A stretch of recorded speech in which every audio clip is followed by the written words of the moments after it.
Can I say all of them? All of them? Honestly, my list could go on forever. I'm not even joking right now. I feel like I'm not freaking out. I'm not freaking out at all. I'm very chilled.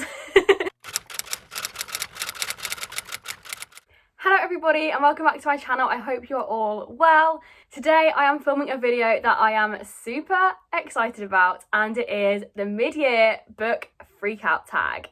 Now already this year I have absolutely loved watching people's videos so far, and I cannot wait to watch loads more. I love seeing what people have read so far, what they've loved so far, what they haven't loved so far, what they're excited about. Today I'm going to be talking about my bookish highs and lows and everything in between so far of 2021. The first question of this tag is the best book you've read so far in 2021. And I don't think this is going to come as much of a surprise for many of you, but the best book that I have read so far in 2021 is Beyond the Black Door by A.M. Strickland.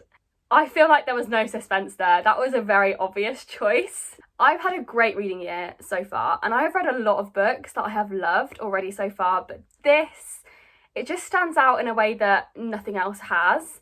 I loved it so much. It's a standalone fantasy where we follow our main character Kamai, who is a soul walker. She can walk in other people's souls, and every soul she walks into, there is a black door which her mother has told her to never open under any circumstances. However, Kamai opens the black door, and in doing so unleashes a lot of secrets and drama, and just the most incredible book ever, basically. If you want to hear me talk about this more, I spoke about it in detail in my March wrap-up, I believe, and it's such a standout, I couldn't not talk about it.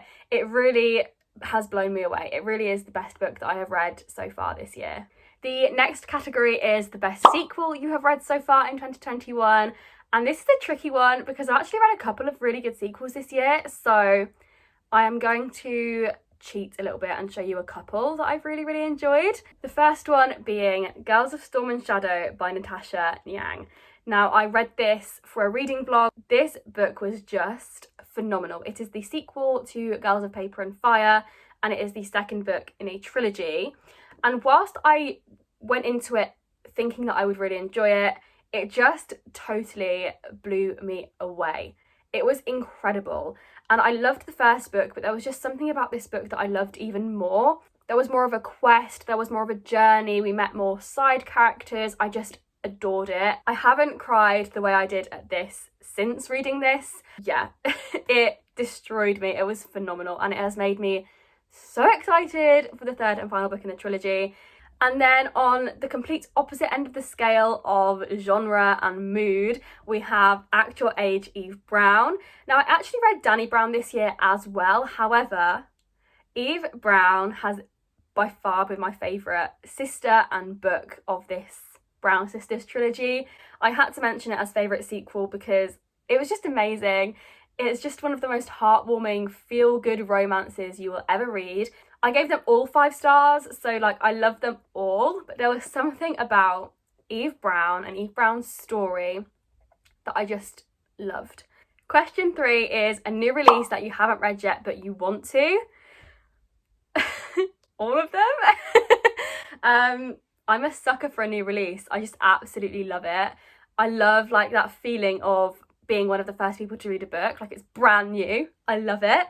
There's a few that I want to talk about, and I don't know when this video goes up, I might have read them, but that's fine, I'm still going to talk about them. The first one being Ace of Spades. This has been on my radar for so long, I cannot even tell you. My friend Chad got an arc of this and he read it nearly immediately, and then he just made me so jealous and so damn excited to get my hands on a copy and read it soon. I am literally going to be reading this in the next couple of weeks, so I cannot wait to read it and I cannot wait to share my thoughts. It's a YA thriller blurbed as a combination of Get Out and Gossip Girl. I've heard nothing but incredible things from people who have read this one already, and yeah, I just cannot wait. The next one is Honey and Issue's Guide to Fake Dating. I absolutely adored The Henna Wars by this author, and I immediately knew that I really wanted to read this one. I love the fake dating trope. There's just something about it that I love. Yes, I've also heard amazing things about this one. I've spoken to a few people who've read both The Henna Wars and this and have said that they preferred this one. So I'm very, very hopeful that I'm going to love it, and I can't wait to read it. Again, hopefully in the next couple of weeks. These are both on my Pride Month TBR. I just haven't been reading that much, so I haven't gotten to them yet, but I'm very, very excited to do so soon.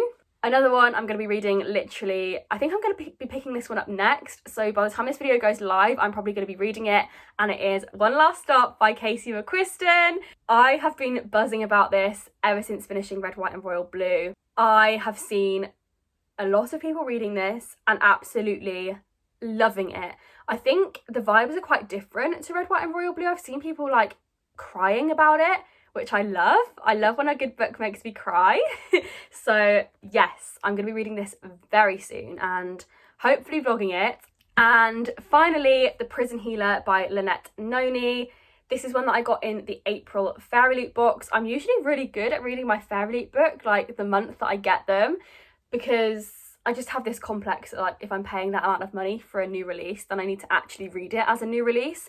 I know my friend Emma recently read this one and she said it was a new favourite for her, like probably the best book she's read all year, which is like very high praise, and it's made me so keen to pick this one up soon.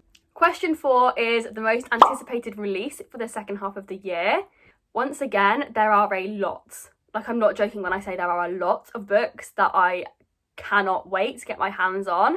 However, if I'm going to narrow it down to the ones that I'm most excited for, the first one is going to have to be Once Upon a Broken Heart by Stephanie Garber. I just adore Stephanie Garber's writing. It's very lyrical, very magical. The Caraval series was amazing. It was one of the first fantasy trilogies that got me back into loving fantasy. So I am very, very excited to see what she does with Once Upon a Broken Heart.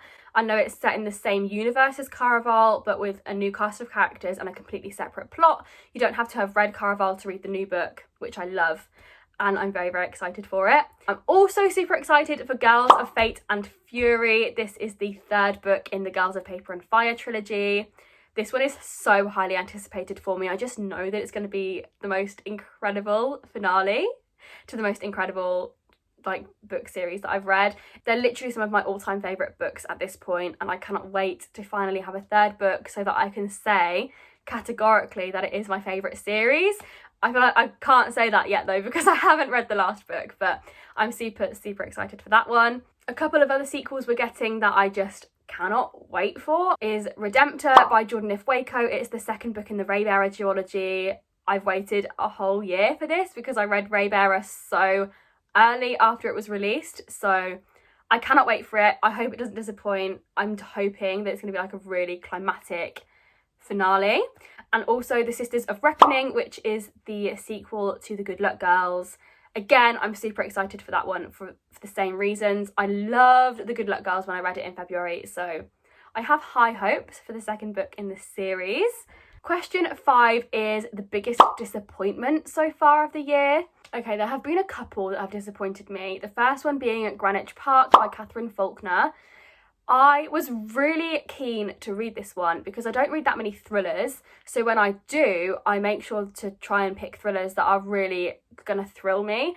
And it was blurbed as like the best thriller of the year, and so many people were talking about it and loving it. And I read it and I was just very disappointed. It was very meh for me. I speak about it in my April wrap-up if you're interested in more cohesive thoughts.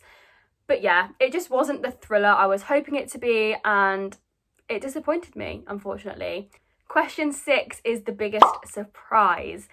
Now, there's a couple of these as well, like books that just completely shocked me and I wasn't expecting to love them as much as I did. The first one being Malice by Heather Walter. Now, I was very kindly sent an ARC of this one and it was on my radar, but it definitely wasn't a book that I was super keen to get my hands on immediately. Now, the ARC arrived and then I read the blurb and I was like, okay, I'm feeling this a bit. Then I read it and it just absolutely blew me away. It is a sapphic Sleeping Beauty retelling told from the perspective of the villain. It's amazing. It was so well done. I loved it so much. I gave it 5 stars and I just cannot wait for the sequel now. I think it's going to be a duology. But yeah, that one really, really took me by surprise. I was expecting to enjoy it, but I ended up absolutely loving it. And another book that really took me by surprise was Daughter of Smoke and Bone by Laini Taylor. Now, this one had been on my TBR for about 6 months, and I whacked it on my 21 books in 2021 post because I thought, okay, this is a book that I really need to read this year, otherwise I'm going to have to unhaul it.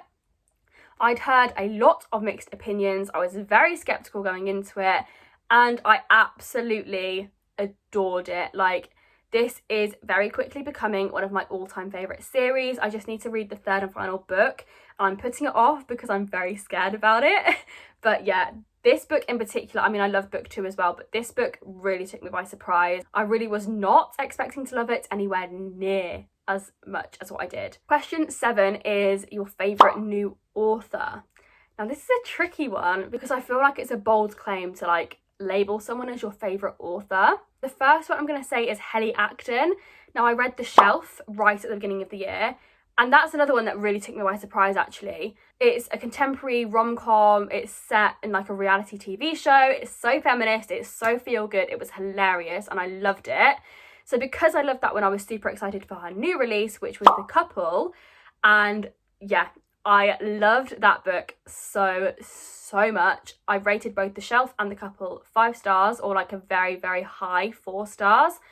Loved them both. I feel like I can safely say that Helly Acton is one of my favourite authors. I love the way she writes. She writes so cleverly and intricately and wittily and sarcastically. I just love it. They're feel good and they laugh out loud, but also they hit on some really important topics as well, which I feel like is really great, and it's really clever when an author can do that in like a humorous way.